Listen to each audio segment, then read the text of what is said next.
Class 12 alternating current का एक important question है। आपको दो फिगर दे रखे हैं, एक में रजिस्टर है, कैपेसिटर है और इंडक्टर है। फर्स्ट पार्ट पूछ रहा है under which condition would be the RMS current in two circuit be same. मतलब ऐसे कौन सी सिचुएशन आएगी जिसके अंदर आरएमएस करंट आपका सेम हो जाएगा। ठीक है, आईआरएमएस का रिलेशन क्या होता है, I not by root two, मतलब peak current divide by root two. Okay, figure A की बात करते हैं, फिगर बी की बात करते हैं। हमने यहाँ पे ओम्स का फॉर्मूला लगा दिया, V RMS is equal to I RMS R. यहाँ पे आ जाएगा V RMS is equal to I RMS और जेड आपका इंपीडेंस आ गया। चूंकि सर्किट के अंदर तीनों चीजें मौजूद है, रेजिस्टेंस है, कैपेसिटर है, इंडक्टर है, तो उसका जेड का रिलेशन क्या हो जाएगा, under root XL minus XC का स्क्वायर प्लस आर स्क्वायर। अगर मेरे एक्सएल और एक्सी दोनों बराबर हो गए तो एक दूसरे कैंसिल आउट कर देंगे, सिर्फ आर स्क्वायर आएगा। और रूट के अंदर अगर आर स्क्वायर है तो जेड किसके बराबर हो जाएगा, आर के बराबर हो जाएगा। तो जेड की वैल्यू अगर मैं यहाँ पे पुट करूंगा तो दोनों फॉर्मूले एक जैसे बन जाएंगे।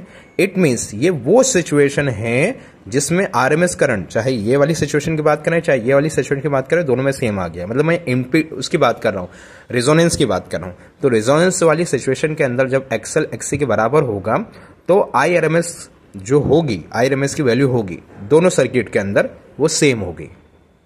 आई होप आपको समझ में आया हो। अगर यहाँ पे मैं एक्सी की जगह एक्सएल रख दूंगा तो दोनों एक दूसरे कैंसिल आउट कर देंगे, तो Z is equal to R आ जाएगा। चूंकि अंडर रूट आर स्क्वायर है ना, तो आर बचेगा। ये जेड के लिए उठा के पुट कर दीजिए तो दोनों एक जैसे रिलेशन होगा ना।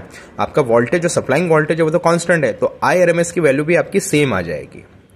आई होप आपको समझ में आया हो। अब सेकंड पार्ट इसका पूछ रहा है, can the RMS current in the circuit be larger than A. जो बी सर्किट है क्या उसके अंदर ज्यादा अमाउंट का करंट बह रहा है कंपेरिजन ए। चलिए चेक करते हैं। तो अगर मैं बी की बात मानूं तो बी के लिए मेरा जो वोल्टेज का रिलेशन है V RMS is equal to I RMS और जेड हो जाएगा। जेड की वैल्यू मेरी ये है, इस जेड को मैंने नीचे डिवाइड कर दिया तो मेरा आईआरएमएस का आंसर ये आ गया। मैंने जेड की वैल्यू यहाँ पे पुट कर दी, मतलब कुछ नहीं करा, मैं जेड को नीचे डिवाइड कर दिया, मैंने जेड की वैल्यू पुट कर दी। अब सिंपल से यहाँ पे मैथमेटिक्स लग रहा है कि अगर मैं एक्सएल और एक्सी की कोई वैल्यू पुट करता हूँ, सपोज मुझे कुछ वैल्यू गिवन है, तो ये कभी भी नेगेटिव नहीं आ सकता क्योंकि यहाँ पे स्क्वायर है। मतलब ये वैल्यू कभी भी जीरो से छोटी नहीं आएगी।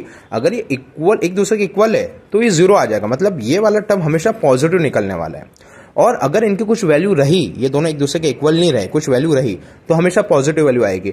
अगर पॉजिटिव वैल्यू आ रही, इट मींस डिनोमिनेटर के अंदर एक नंबर आ रहा है और वो नंबर वीआरएमएस को डिवाइड कर रहा है, तो आईआरएमएस की वैल्यू तो कम हो जाएगी, छोटी हो जाएगी।